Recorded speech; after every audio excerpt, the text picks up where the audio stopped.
যাই হোক, আমি কথা না বাড়িয়ে এখন সামনের দিকে যাচ্ছি দুর্গর। এই দুর্গর এক সাইড দেখতে পাচ্ছেন আপনারা, এবং এই দুর্গর মেইন গেট এবং এই যে অপর সাইড।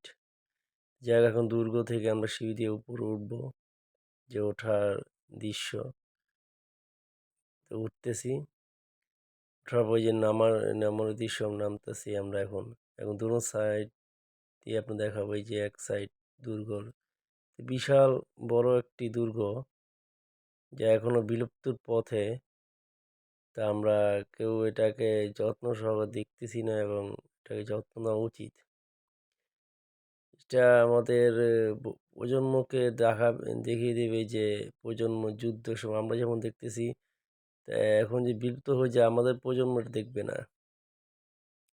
যে সেই মুঘল আমলে একটি গাছ যা অনেক পুরনো হয়ে গেছে, গাছে বাকলা সব উঠে গেছে, দেখতে পাচ্ছেন আপনারা।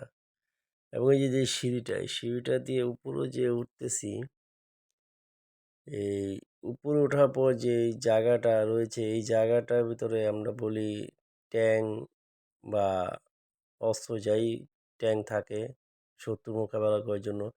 এবং এই যে উঁচু জায়গাটা আছে, এটাতে প্রতিটা আপনার খোপের ভিতরে মানে তীর বল্লম রাখা যে সিস্টেম করা ছিল, যে শত্রুর মোকাবেলা। আর এই যে উঁচু জিনিসটা দেখতেছেন, এটা দিয়ে উপরে উঠে মানে শত্রু যখন আক্রমণ করে তখন ঘন্টা বাজানো বা শব্দগ্রহণ বা বাঁশি বাজানো হতো। এখানেও একটি তুপ বা আমরা বলি তুপ বা ট্যাঙ্ক বলি, যেটাই এখানে থাকতো শত্রু মোকাবেলা করার জন্য। তারপরে যে উঁচু জায়গায় প্রতিটা খুব ছিল, এই যে খুব দিয়ে বল্লম বা যে কোনো অস্ত্র মস্ত্র যে মারতো। এবং এই যে তিনটি পিলার কি তা আমি সেটা জানি না, এবং এটা জঙ্গলও পরিণত হয়ে গেছে এখন।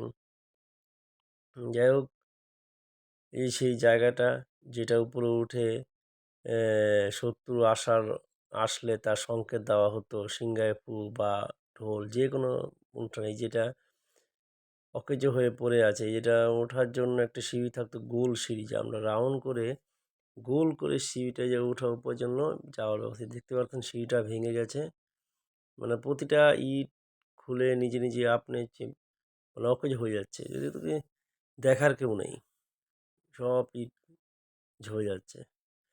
এটা উচিত আমাদের সংরক্ষণ করার।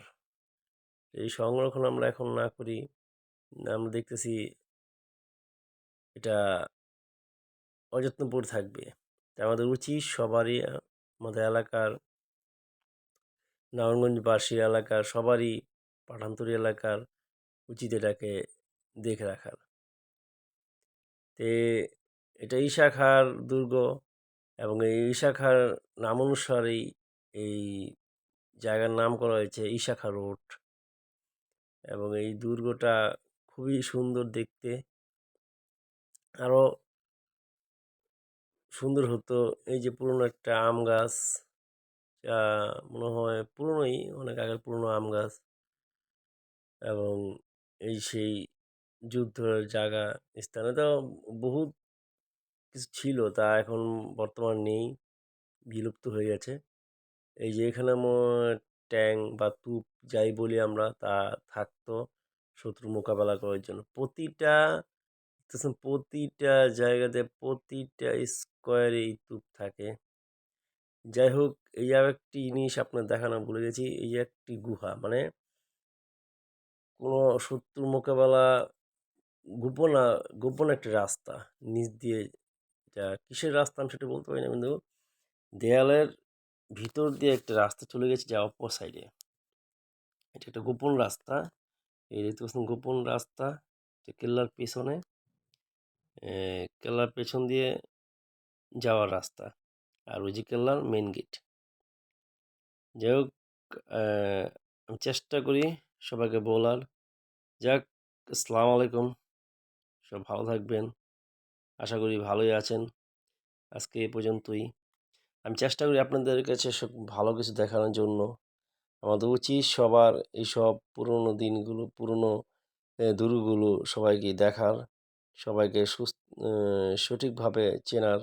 আমার প্রজন্ম আগামী প্রজন্মকে দেখার, তাই শিখতে পারে যে ভবিষ্যতে কী ছিল, কী হবে। তাই আশা করি সবাই ভালো আছেন। যাক আলহামদুলিল্লাহ, আমি এখন চলে যাব। তো কেমন লাগলো আমার ভিডিওটা বলবেন। আমি আপনার জন্য চেষ্টা করি কিছু করার, কিছু কিছু দেখার। যাই হোক, আপনারা ফলো করুন আমাকে, আমি আরও কিছু দেখানোর জন্য আপনাদের চেষ্টা করব। এখানে বহুত পাটকল ছিল, এখন বর্তমানে আর পাটকল নেই, যা বিলুপ্ত হয়ে গেছে।